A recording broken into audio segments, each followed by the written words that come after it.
before someone actually hears her. Stay with us. This is a story worth every second of your time. The invitation came not as a letter, not even a phone call, but a digital message laced with charm and cloaked in subtle control.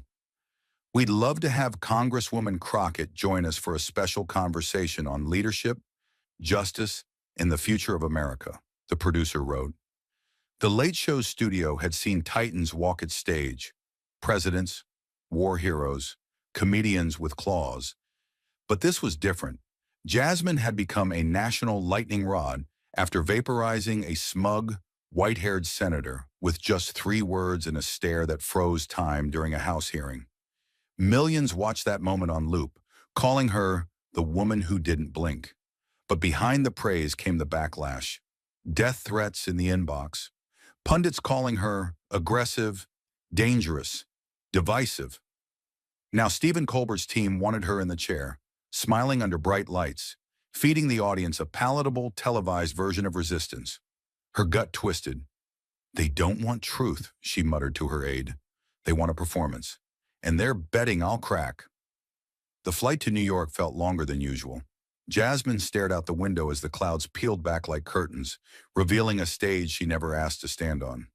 Somewhere below was a city hungry for spectacle, where the line between comedy and politics had blurred into a dangerous game of applause and manipulation. As the plane dipped toward LaGuardia, her mind spun back to the moment a white congressman told her, on record, "Maybe you people should listen more and speak less." She had spoken back. Loud. Now she would have to do it again. But this time, with every joke timed to a laugh track. "They want to disarm me with a smile," she told herself. "But I don't go on stage to be liked. I show up to be heard." And this time, the whole country would be watching. She had walked onto battlefields before, courtrooms, hearing chambers, hostile press conferences. But the studio of The Late Show felt different. It was too polished, too prepped, like a stage built not for truth, but for a takedown disguised as charm. The hallway to the green room was a tunnel of lights and laughter, controlled chaos choreographed down to the second. The walls pulsed with posters of past episodes, Colbert laughing, guests clapping, moments frozen in time that screamed, "This is where power pretends to be playful." Jasmine's heels echoed on the glossy floor as her aide peeled away to speak with production. Alone now, she noticed it. Voices behind a curtain. Quick, whispered. "Just let him poke a little," one crew member chuckled, unaware she was within earshot. "Let's see how Congresswoman Firebrand reacts on live TV." The words hit like a backhand. Not Congresswoman Crockett. Not the woman who stood alone and didn't flinch. Just a caricature they expected to dance, then implode. Her jaw clenched, her hand, already gripping the speech in her folder, curled tighter around it. They didn't invite her to speak. They invited her to be bait. She adjusted her mic, sat tall in the velvet chair, and stared into the lights, not to enjoy them, but to survive them. This wasn't her stage, but it was her moment, and she knew exactly what they were expecting her to become. A soundbite, a burst of anger, just another angry black woman in high definition. The clapping had stopped. The crowd was leaning in now, waiting. Stephen Colbert, calm and practiced, gave her a familiar smile.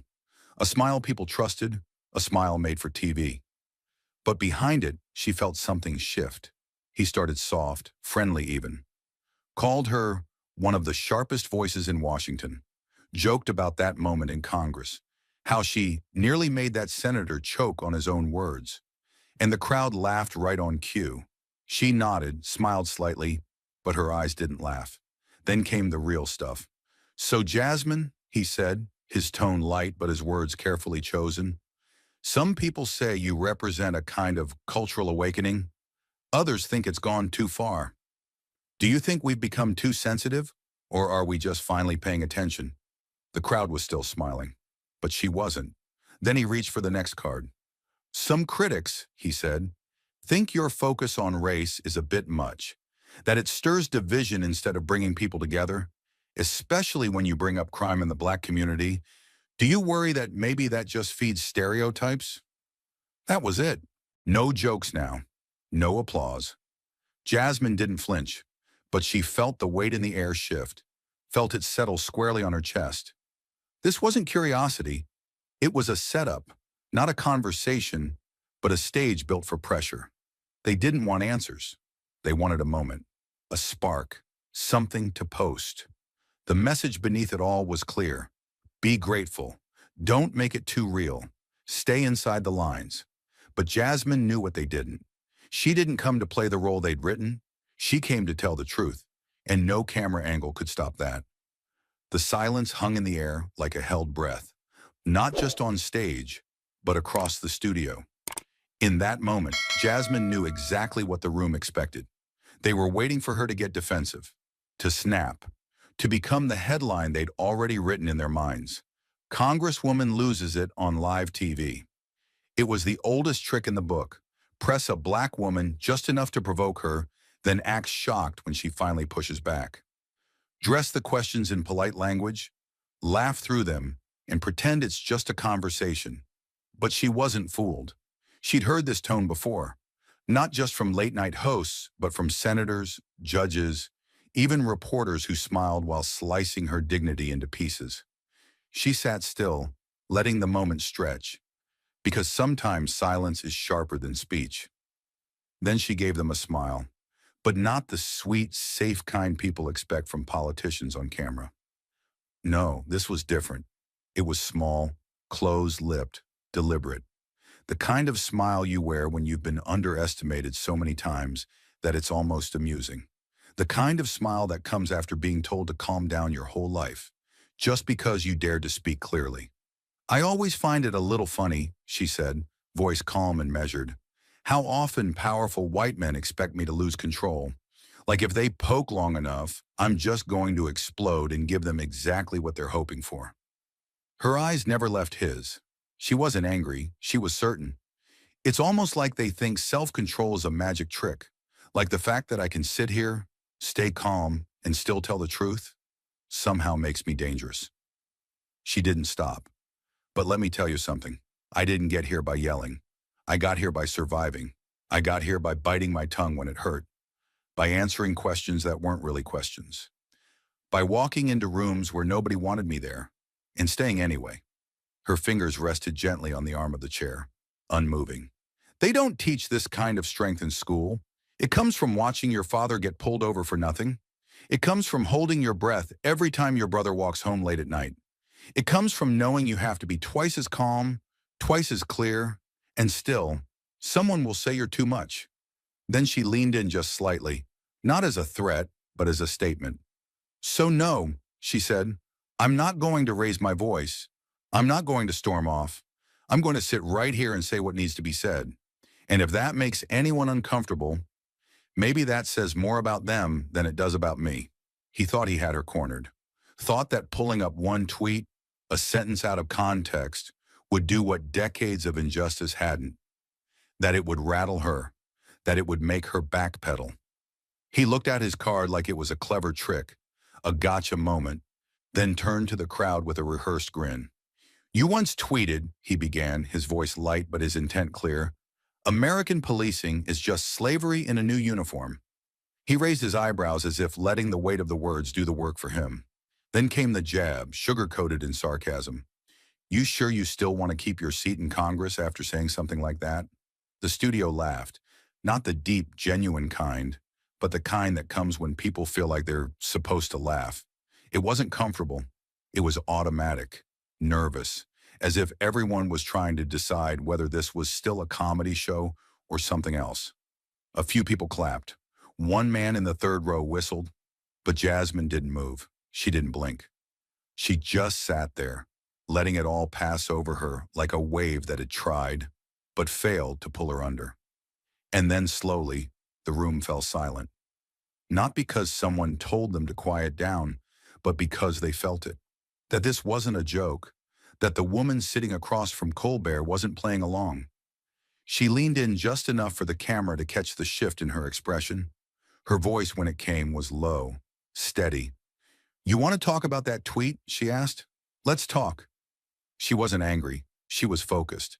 That tweet didn't come from nowhere. It came from history, Real, documented, ugly history. Her tone stayed calm, but every word had weight. American policing didn't just appear one day out of thin air. It started with slave patrols. White men paid to chase down enslaved people who dared to run toward freedom. That's not opinion. That's fact. And after slavery ended, those same systems didn't disappear. They just changed names.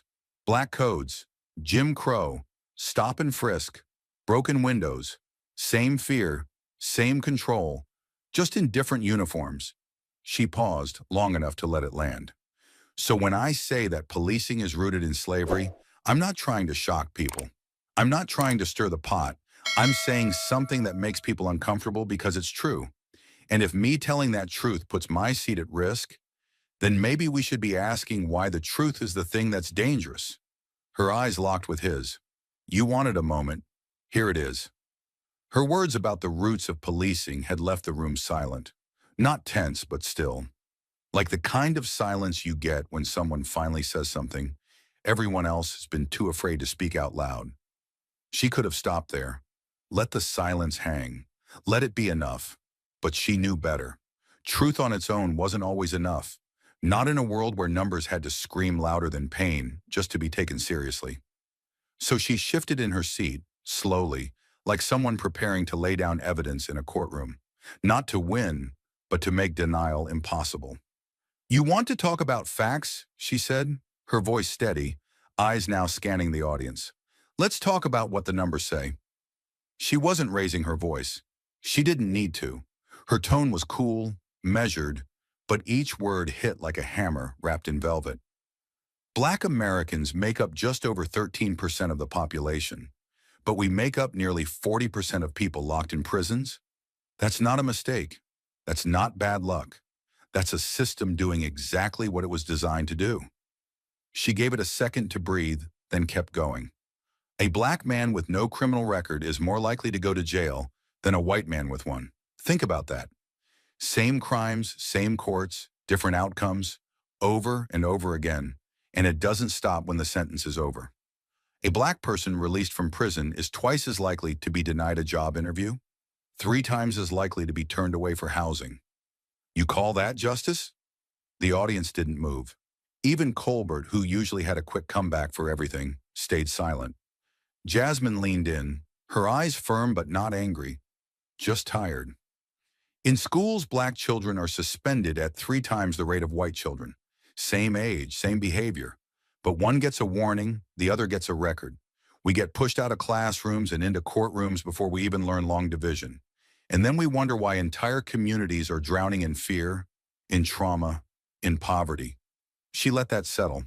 Not dramatically, just fully. This isn't about one bad cop. It's not about one bad law. It's about a pattern so consistent, so nationwide, that the only real question left is, why do we still pretend this isn't intentional? Her voice softened, but her stare did not. Because systems don't accidentally ruin the same people generation after generation. Systems do that when they were built to. There were no jokes, no music, no applause sign flashing in the corner. Just a room full of people realizing they'd been invited to a comedy show and were now sitting in something much harder to escape. The truth. The numbers had landed hard. There was no denying that. But Jasmine knew the truth about numbers. People can argue with them. They can say the sample size was too small, the study flawed, the interpretation biased. Numbers can be twisted, but a lived memory, especially one soaked in pain, that couldn't be spun, that couldn't be debated. So she took a breath, let the weight of what she'd already said settle into the room, then stepped deeper, into something raw, something real. I was 9, she said quietly, the first time I saw a police officer put his hands on my father. Her voice wasn't loud. It didn't need to be. The room leaned in, not out of curiosity, but because something in her tone told them this wasn't a story she told often. We were leaving church. It was spring. I remember that because I was wearing white tights and I hated them. They itched all the way down to my ankles.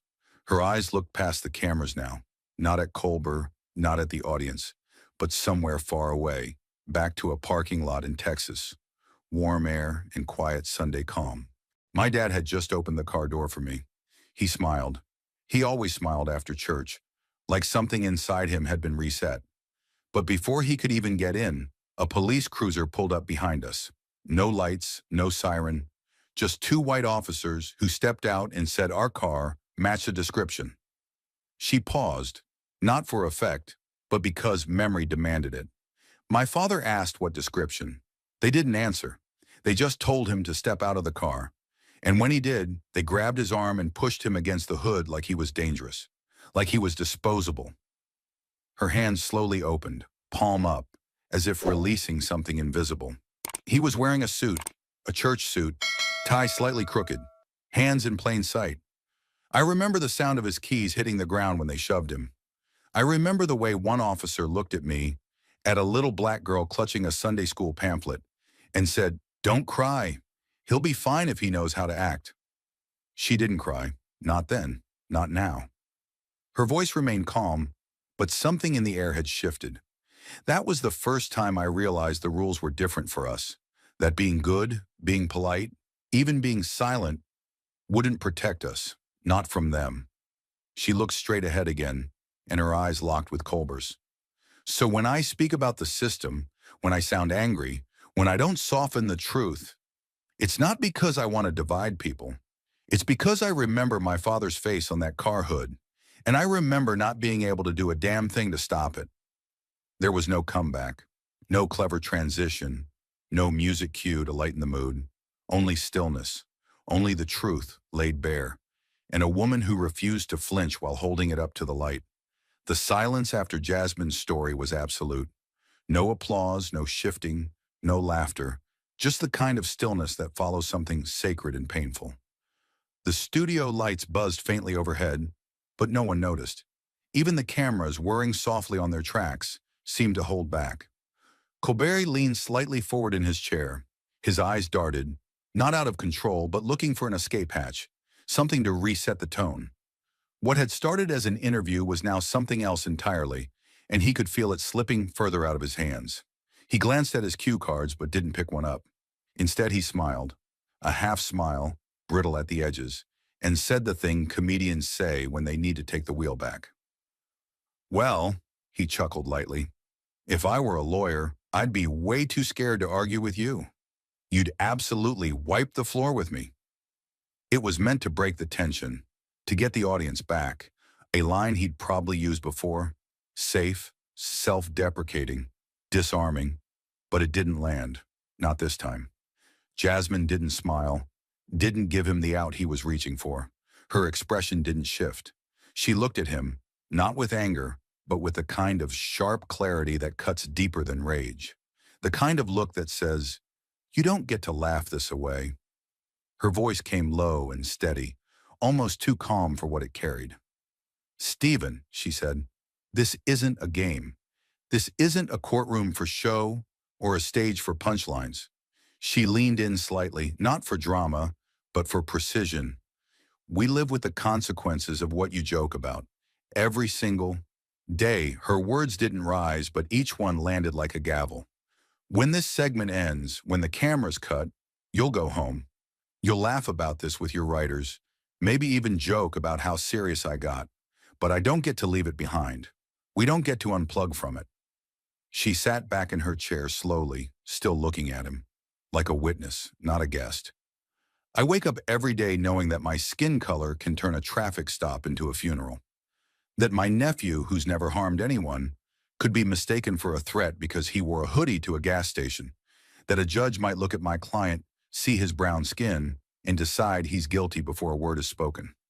Colbert tried to keep his face composed, but the shift was visible. The smile faded. His hands, which had been lightly gripping the arms of his chair, relaxed as if releasing a tension he hadn't known was there.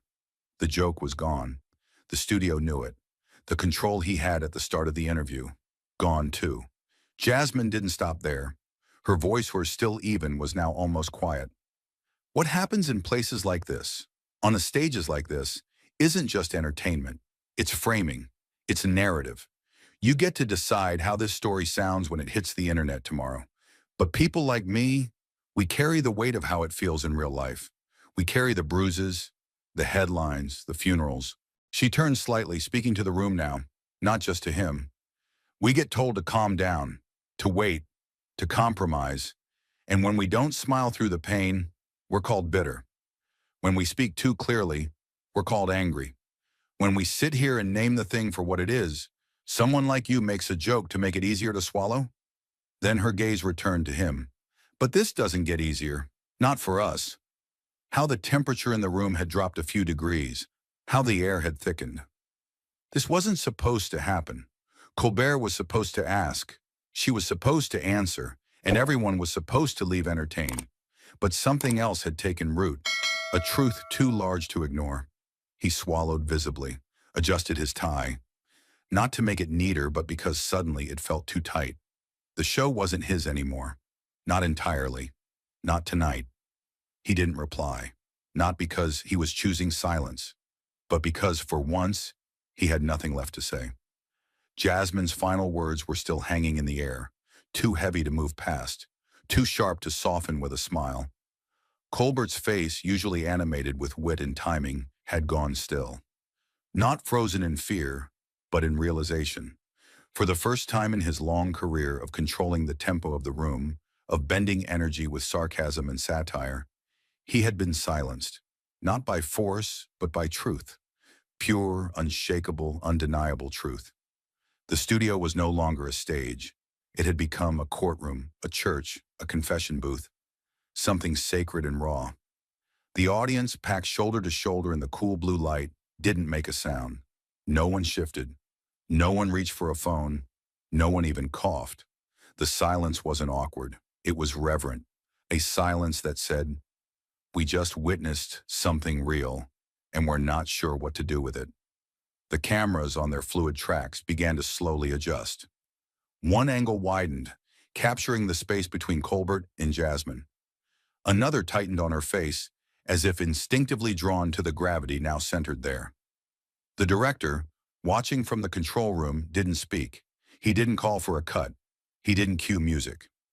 It was as if even behind the glass, they all knew.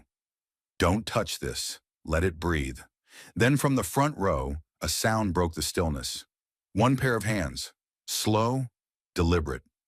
Not applause out of entertainment, but acknowledgement. A few more followed, then a few more. The rhythm was hesitant at first, like people testing whether it was okay to feel what they were feeling. Then it grew, not loud but deep. A kind of clapping that didn't say, "That was funny," or "That was clever," but that was needed. Jasmine didn't move. She didn't smile. She didn't bow her head or lift her chin in pride. She just sat there, still and grounded, like someone who had been carrying this weight for years and had, for once, set it down in full view of the world. She hadn't raised her voice. She hadn't interrupted. She hadn't stormed out. And yet somehow she had flipped the power in the room like a breaker. Colbert blinked. His hand moved toward his cue cards, then stopped. There was no segue out of this, no snappy joke, no commercial break that could cleanly cut this moment. He looked down briefly, almost as if checking whether his shoes were still on the ground, then looked back up at her, not as a host to a guest, but as a man finally seeing the truth he'd laughed around for too long. He started, but the words didn't come. He closed his mouth again. The audience was still clapping, slow, steady, not asking for more, just holding space for what had already been said. It wasn't about Colbert anymore. It wasn't even about the show. It was about a room full of people, many of them hearing something they had never allowed themselves to hear before, and choosing, maybe for the first time, not to run from it. Even the studio lighting felt different, softer somehow, less stage, like the room itself had lost interest in pretending. Jasmine finally looked at the audience. Just one glance. No speech, no closing line, just a shared look that said, "You heard it, you felt it. Now do something with it." And still she didn't move. Not until the last clap landed like a closing gavel. The applause had faded, but the weight it left behind was still thick in the room, like a fog no lighting could cut through. Colbert sat upright, hands now clasped in front of him, not trying to move the conversation forward, but simply bracing for whatever came next. And Jasmine, still calm, still composed, didn't lean into the power of that silence. She didn't bask in the moment. She used it, turned it like a key in a lock. Her voice came steady, low, the kind of tone that didn't need to ask for permission, because what was coming didn't need it. "There's something I'd like to share," she said quietly. "It's a clip from a congressional hearing last month.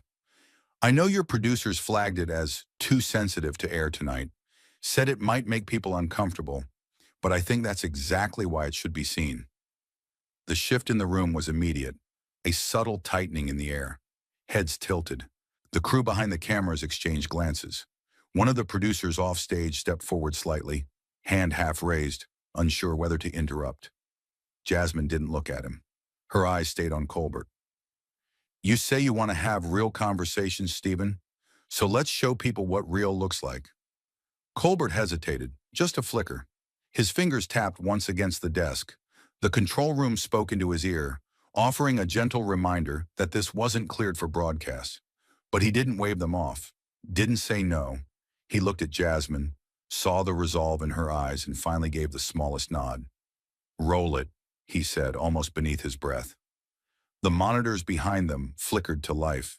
The footage wasn't dramatic. It was quiet, almost too quiet at first. A congressional chamber, fluorescent lights overhead. Jasmine seated at the table, flanked by two aides reading through a stack of notes. Across from her, a white male congressman, mid-60s, silver hair, the kind of face that had lived comfortably behind power for decades, cleared his throat and leaned into his microphone. "What I don't understand," he said, voice flat and measured, "is why people like you, your people, seem more interested in tearing this country down than building it up. Always angry, always offended, always talking about race. Maybe if you spent less time playing victim and more time acting American, you'd get more respect." There was a beat. Jasmine hadn't flinched in the clip, hadn't gasped or snapped back. She had looked him dead in the eyes and said nothing. Let his words hang in the chamber, like smoke from a fire everyone wanted to pretend wasn't burning. Back in the studio, the room had gone cold. The audience froze. Even the creak of a chair or shuffle of a foot was absent. Colbert's jaw visibly tensed. Then the clip kept going, because it got worse. The congressman smirked, leaned back in his seat, and said the words that now cracked through the air like a gunshot. "You know, sometimes I wonder if people like you would be happier somewhere else. Somewhere you didn't feel so burdened. Africa, maybe. Just a thought." There was no background noise in the hearing room. No objection from the chair. No outrage from the committee. Just the soft scratch of Jasmine flipping a page in her notes. And her voice, clear, razor sharp, cutting through that stillness. "I was born in Texas, Congressman, and I'm not leaving the house I helped to pay for just because the man in the corner thinks I don't belong." Back in the studio, the clip ended. The screen went black. No one spoke. Jasmine sat unmoving. Her hands rested gently on her lap. She didn't look at the audience. She didn't need to. Her point had been made without fanfare, without fireworks, just a mirror held up to a country too often allergic to its own reflection. Colbert leaned back slightly, fingers laced, 1,000 responses rushing through his brain, and none of them landing. What could he say? That it was unfortunate? That tempers run high? That we should all try to do better? No, not here. Not after that. The audience didn't clap. Not yet. They were still absorbing, processing. Something had shifted in them too. Because what they had just seen wasn't abstract. It wasn't distant. It was on the screen, in the room, inescapable. The screen faded to black, and the echo of those final words, "I'm not leaving the house I helped pay for," still lingered in the air like smoke after a controlled detonation. No one moved. Not the audience, not the crew, not even Colbert. For a moment, the entire studio seemed frozen in time, as if the room itself had to pause to catch its breath. There were no graphics, no music, no witty transitions. Just the heavy, unfiltered silence that follows when truth has stripped away every layer of performance. And in the eye of that storm, Stephen Colbert sat facing Jasmine Crockett, not as a host facing a guest, but as a man sitting across from a reckoning he hadn't planned for. He looked at her. really looked at her. No cue cards, no earpiece feedback, no camera instructions. Just her, the woman who had dismantled the invisible walls of the show with nothing more than her calm, her fire, and her refusal to be softened for primetime comfort. Then slowly, almost reluctantly, he turned his head and looked into camera one. The red light blinked steadily, waiting. His shoulders rose with a slow breath. And then, in a tone that had lost all trace of sarcasm, he spoke. "I came into tonight's show with a plan," he said, his voice quieter than usual. "A rhythm, a direction." He glanced down briefly, as if seeing the outline of a monologue that no longer mattered.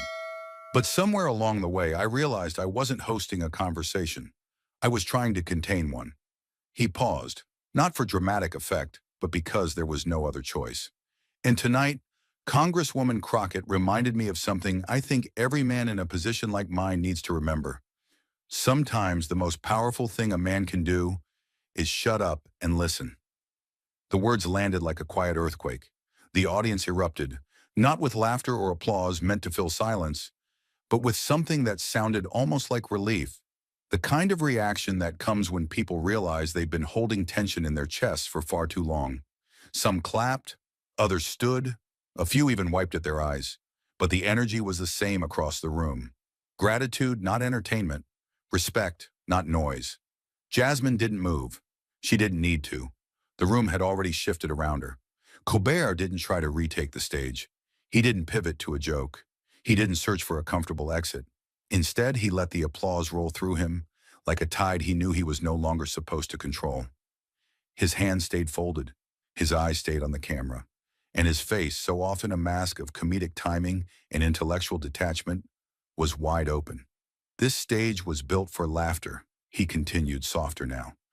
"But sometimes it becomes something else. Sometimes it becomes a mirror. And tonight I saw things in that mirror I can't unsee. Things I needed to face."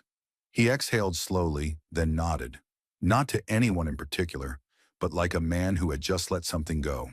The audience clapped again. Not louder, but deeper. The sound rolled through the studio in a way applause rarely does. Less like a response, and more like a collective exhale.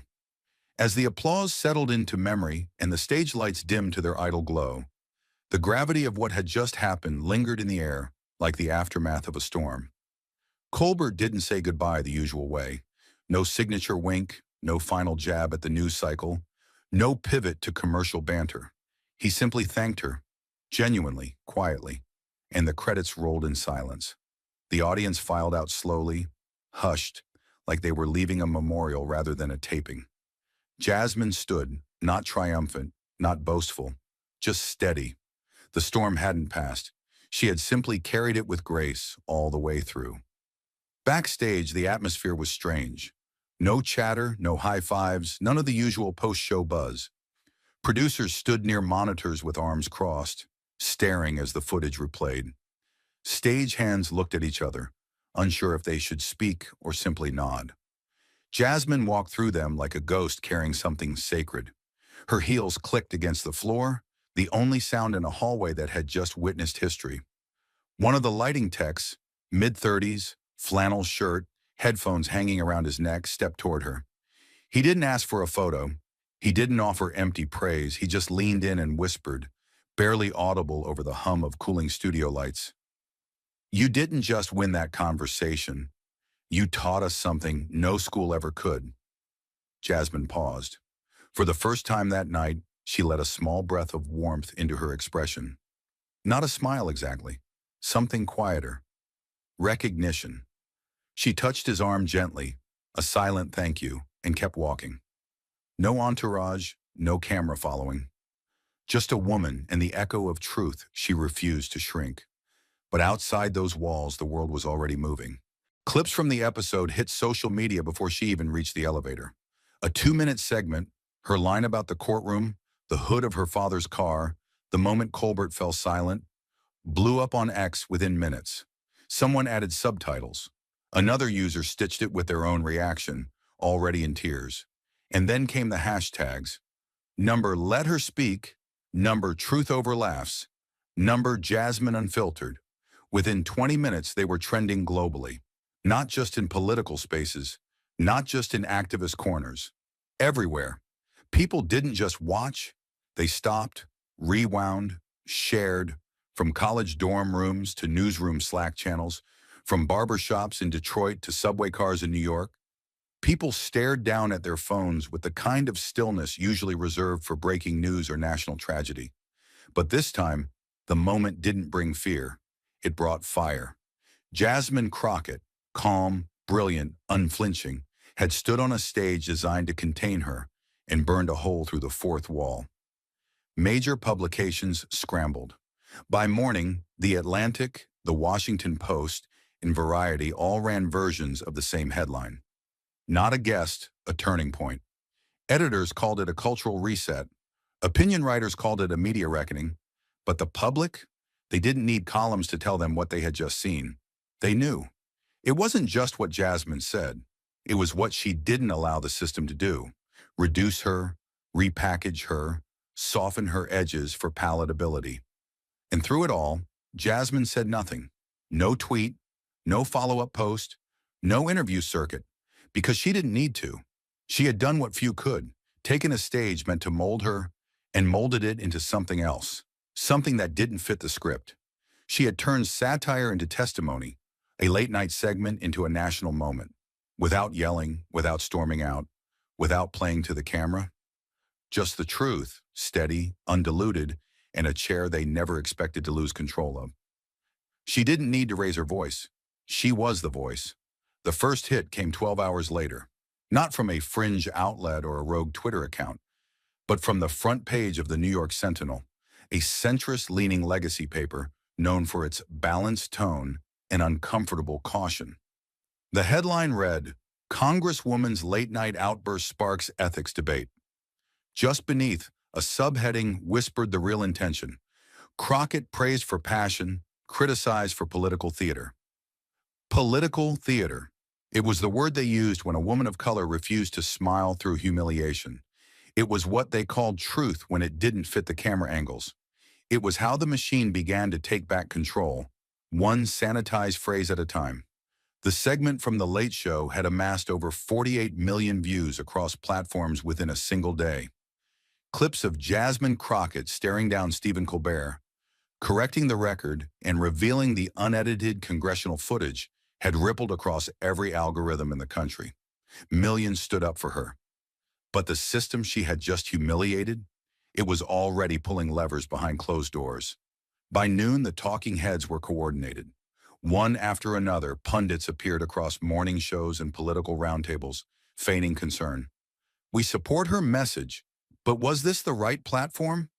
Her tone, while honest, bordered on combative. Is this the new norm for congressional decorum? Some invoked patriotism, others quoted MLK, selectively of course, accusing her of sowing division. What none of them did was play the full clip.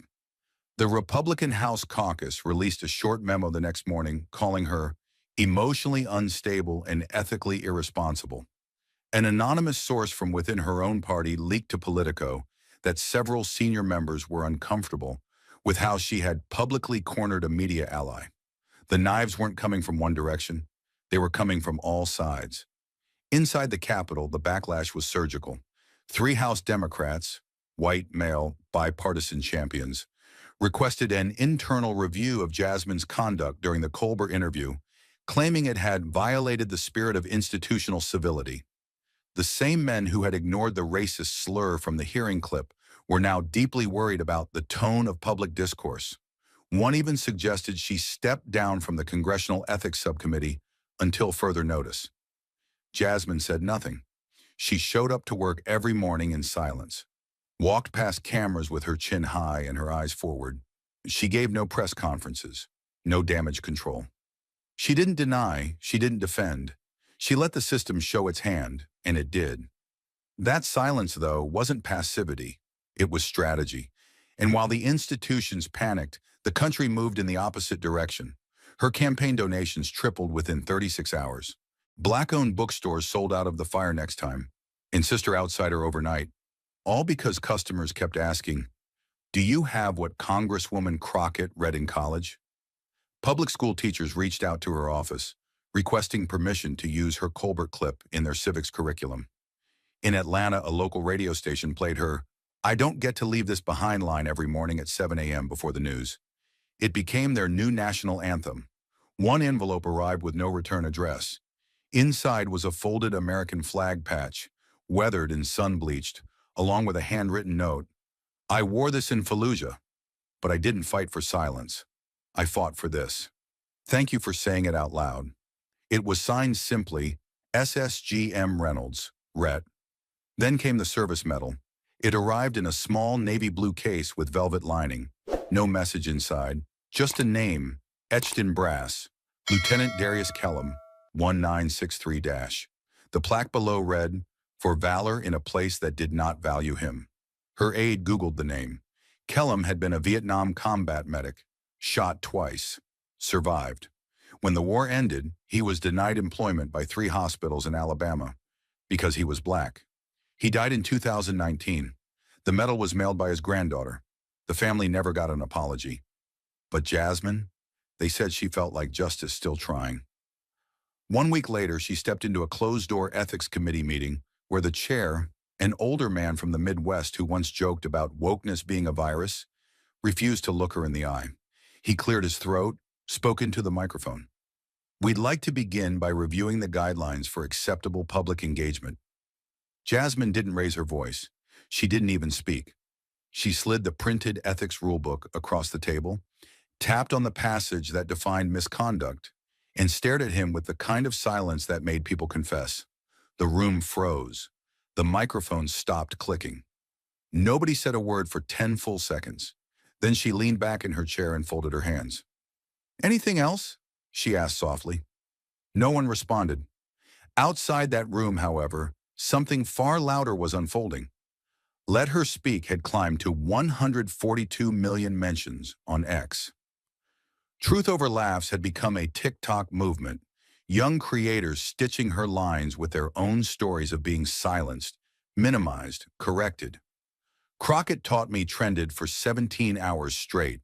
A group of middle schoolers in St. Paul created a mural of her outside their school. The center quote read, "Not leaving the house I helped pay for." And in one now viral video, a young black girl stood in front of her mirror, combing her hair before school. She looked into the camera, eyes wide with belief, and said, "I'm not a problem. I'm a mirror. And if you don't like what you see, fix yourself." That video, Jasmine saw it in her office alone just before sunrise. She didn't cry, but she sat there for a long time, just staring at the screen. Because in that little girl's voice, she heard an echo of her own, a voice that had once whispered, "Don't speak too loud. Don't say too much." A voice that had survived hearings, headlines, handshakes with liars in custom suits. A voice the system had tried to edit. But now it was louder than ever. Not because she'd shouted, but because she hadn't backed down. Not once. Not even when they tried to drown her out with applause they didn't mean and procedures they didn't follow. She had taken their spotlight and turned it into a torch. And now? Now it was burning through the floor of every room that once tried to contain her. The ripple didn't start with a politician. It didn't come from another viral tweet or a late-night headline. It came from the back row of a 4th-grade classroom in a quiet school outside Cleveland, where a boy named Jordan sat with his head down, his fingers picking at the corner of a spiral notebook. The school didn't look like much. Brick walls, flickering hallway lights, a playground missing 2 swings. Inside room 4B, Mrs. Nash, 45, tired but hopeful, stood beside a whiteboard where the day's objective read, "Understand the power of speech in a democratic society." She had shown them the clip during second period. Jasmine Crockett's face frozen on the screen, calm and focused as she corrected Colbert with quiet force. The volume was turned low, but the silence in the room was thick enough to amplify every word. No one laughed. No one passed notes. Even the kid in the front who always interrupted to talk about his dog stayed quiet. When the screen faded to black, Mrs. Nash waited, just a few seconds. Let it settle. Then she asked gently, What do we think she meant when she said, I don't get to leave this behind? A few hands went up. She means she has to think about racism all the time, one girl said. She means it follows her home, said another. Mrs. Nash nodded. Then from the very back of the room, a voice spoke. Not loudly, not shakily, just carefully. Can I say something? Every head turned. It was Jordan, the quiet kid. Always early, always polite. Never raised his hand unless called. The boy who ate lunch alone most days, drawing in his sketchbook with a pencil so worn it had no eraser left. He stood slowly, looked at the floor first, then raised his eyes. That happened to my uncle, he said. His voice wasn't dramatic. It wasn't trembling. It was flat, simple, and somehow that made it hit even harder. He got pulled over. We were in the car. We were going to McDonald's. He didn't do nothing, just reached for his wallet. But the cops, Jordan stopped, swallowed. His hands were now gripping the back of the plastic chair in front of him. They made him get out, pushed him down in the parking lot. I was in the back seat. I was crying, but he told me not to move. No one said a word. Mrs. Nash took a step forward, but Jordan shook his head. Barely noticeable, just once. He wasn't done. I thought that was just us, he said, and now his voice cracked. Not with volume, but with memory. I thought maybe it happened because we were in that neighborhood. I thought maybe we were just unlucky. He looked down again, and when he looked back up, there were tears in his eyes, but they didn't fall. But when she said that on TV, I knew it wasn't just us. That broke the room. A girl in the second row put her head down and cried quietly. Another student stood up and walked over, offering Jordan a tissue without saying anything. Mrs. Nash sat on the edge of her desk, hand covering her mouth. She had planned a writing exercise. She didn't give it. Instead, she asked only one question. How many of you have seen something like that happen? 12 hands went up. 12 out of 24. That afternoon, Mrs. Nash emailed Jasmine Crockett's office. She didn't expect a reply, but she wrote anyway. Subject: from a classroom that heard you. Today, one of my quietest students told a story I don't think he ever would have shared if he hadn't heard your voice. I want you to know, whatever they say about your tone, or your method, or your platform, they can't measure this. They can't measure what it means for a child to realize they're not invisible. You gave him that. The email never made it to the public. It wasn't screenshotted, wasn't tweeted, but it made it to Jasmine's desk. She read it that night, alone. Lights dimmed in her apartment, television off. The words printed across her screen weren't revolutionary. They weren't poetic, but they were real, and they reminded her of a truth no committee vote could erase. Not all change happens at the podium. Some of it happens in a cheap chair in the back of a room when a child decides he's allowed to speak.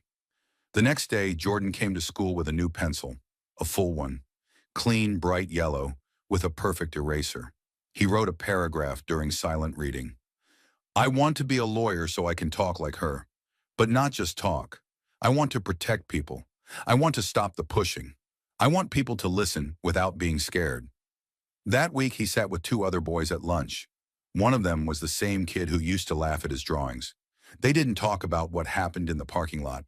They didn't need to. They just talked. And in the quiet between their words, something began to heal. Not a victim. She was a flame.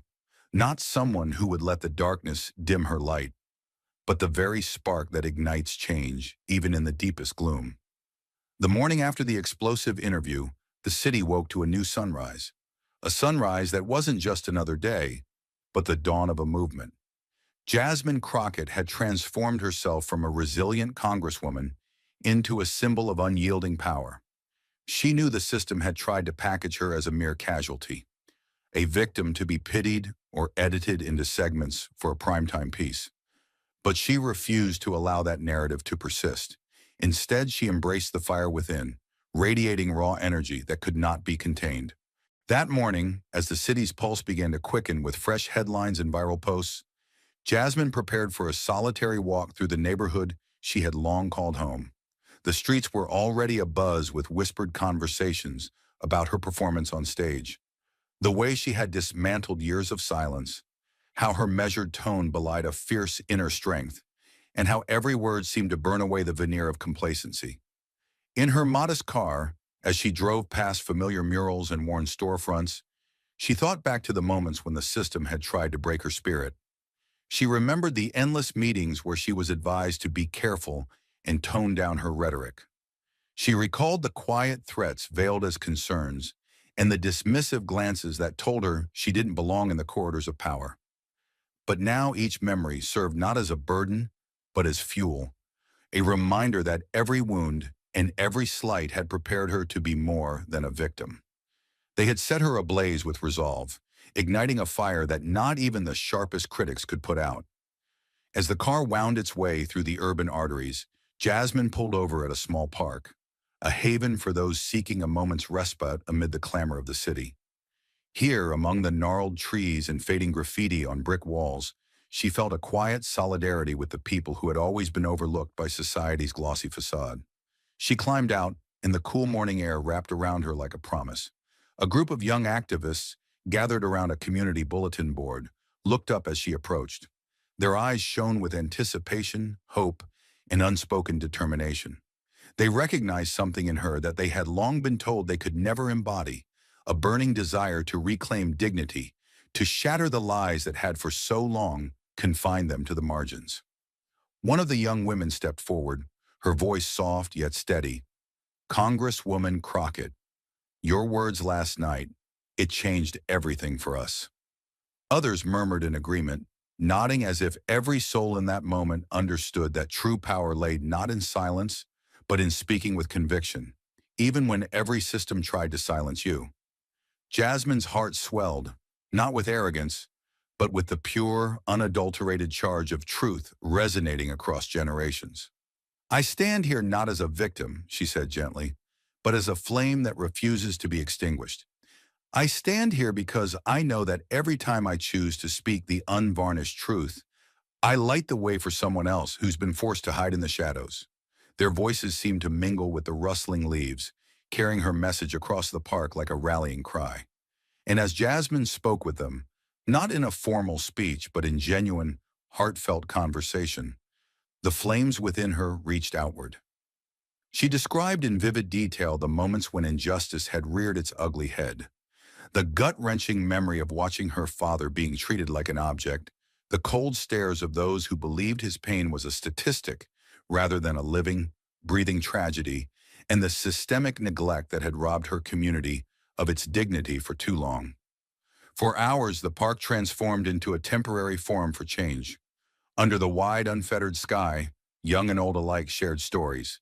Stories of loss, of resilience, and most importantly, of hope.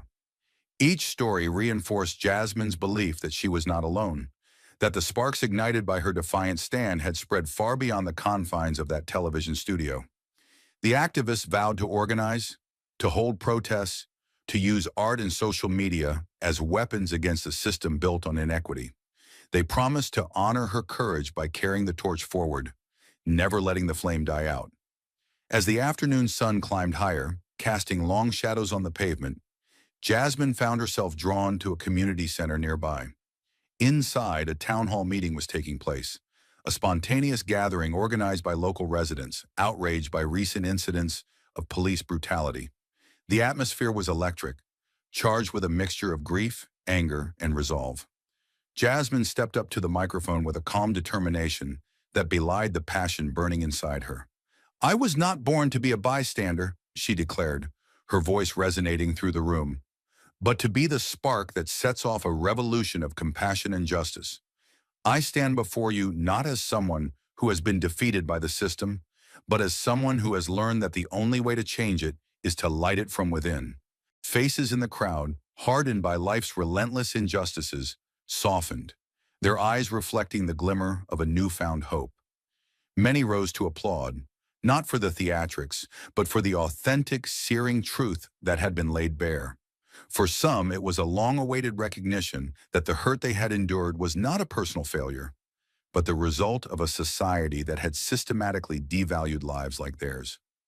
For others, it was simply a moment of catharsis, a spark that illuminated a path out of despair. Outside the community center, the discussion spilled onto the street. Neighbors gathered on doorsteps, in front of shops, their conversations laced with the fervor of a revolution.